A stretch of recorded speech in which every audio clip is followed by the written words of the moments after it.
নারী ক্ষমতার চূড়ান্ত শিখরে যেতে পারবে না, নারীকে ঘরের ভিতর থাকলে সম্মানিত করা হবে, জান্নাতের টিকিট বিক্রি করার জন্য। গাড়িতে করে কয়েকজন ছেলে এসে আমার দারোয়ানের কাছে এই চিঠিটা দিয়ে গেছে। আমি রাতে এসে চিঠিটা দেখলাম এবং আমি থানায় একটি জিডি করেছি। আসলে প্রেক্ষাপটটা তো অন্যরকম। আমাদেরকে বুঝতে হবে একটি পার্টিকুলার রাজনৈতিক দল যারা বলেন নারীকে ঘরের ভিতর থাকলে সম্মানিত করা হবে, নারী 8 ঘন্টা জায়গায় 5 ঘন্টা কাজ করবে।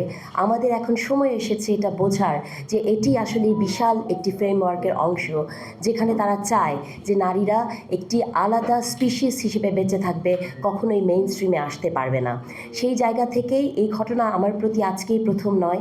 যখন জাকসু ইলেকশনে আমি প্রতিবাদ করেছিলাম, এর পরবর্তীতেও তারা করেছেন এগুলো। এবং যে বটবাহিনীর কথা রিজভী ভাই বললেন, যে পরিমাণ স্লাট শেমিং আমাদেরকে করা হয় সেটি আসলে মুখে প্রকাশ করার মতো নয়। গত 1.5 বছরে নারীর যে অবস্থা হয়েছে, বা সোশ্যাল মিডিয়াতে নারীকে যেভাবে এখানে কোবরা আছে, আমরা খুব ভালো করেই জানি তারা যে নারী বিরোধী তা আমি বলবো না। তারা সেই নারীদের বিরোধী যারা একটি ন্যারেটিভ তৈরি করতে পারে। তারা নারীকে ব্যবহার করে তাদের ভোট চাওয়ার জন্য, জান্নাতের টিকিট বিক্রি করার জন্য, কিন্তু তারা নারীকে কখনোই এমন একটা জায়গায় আনবে না যেখানে নারী ফ্যামিলি কার্ডের অধিকারী হতে পারে। আমি সবসময় বিশ্বাস করি যে বাংলাদেশের রাজনীতিতে এমন একটি অভ্যস্ততা দরকার, যেখানে নারী নেতৃত্ব কিন্তু একটি অভ্যস্ততার ব্যাপার। নারীর মতামতকে গ্রহণ করার জন্য মানসিকতা থাকতে হবে, সেটি জাতীয়তাবাদী দলের আছে, কারণ এই দলটি গত 40 বছর নারী নেতৃত্বের মধ্যে দিয়েছিল।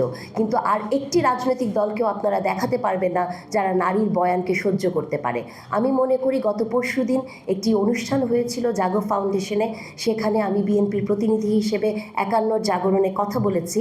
আমার কেন যেন মনে হচ্ছে যে সেখানে অনেক তিক্ত বিষয় এসেছিল, যেখানে নারীর ক্ষমতায়ন নিয়ে আমরা জোর গলায় কথা বলেছি।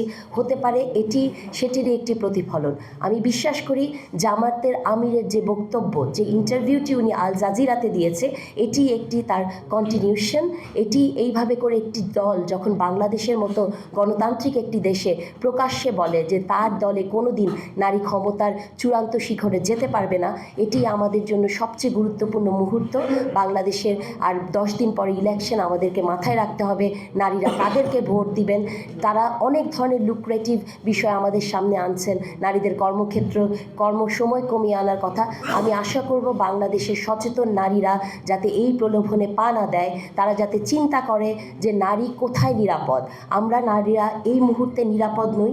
আমি একটি নিরাপত্তার শঙ্কায় ভুগছি, তবে আমি এটাও সাথে সাথে বিশ্বাস করি যে এই ধরনের চিঠি পাঠিয়ে হুমকি দিয়ে আমার মতো নারী বা যারা আছেন, যারা আমার আশেপাশে বসে আছেন, অথবা গার্মেন্টসে যে মেয়েটি কাজ করেন, তাদেরকে থামিয়ে রাখা সম্ভব না। সো আমরা কখনোই থেমে থাকবো না, এবং আমাদেরকে যত আপনারা এরকম করবেন, আমাদের ভয়েস 1 থেকে দ্বিগুণ 100, 150, 1000, লক্ষ, কোটি হবে। আমরা সেই জায়গাতেই আছি। ধন্যবাদ।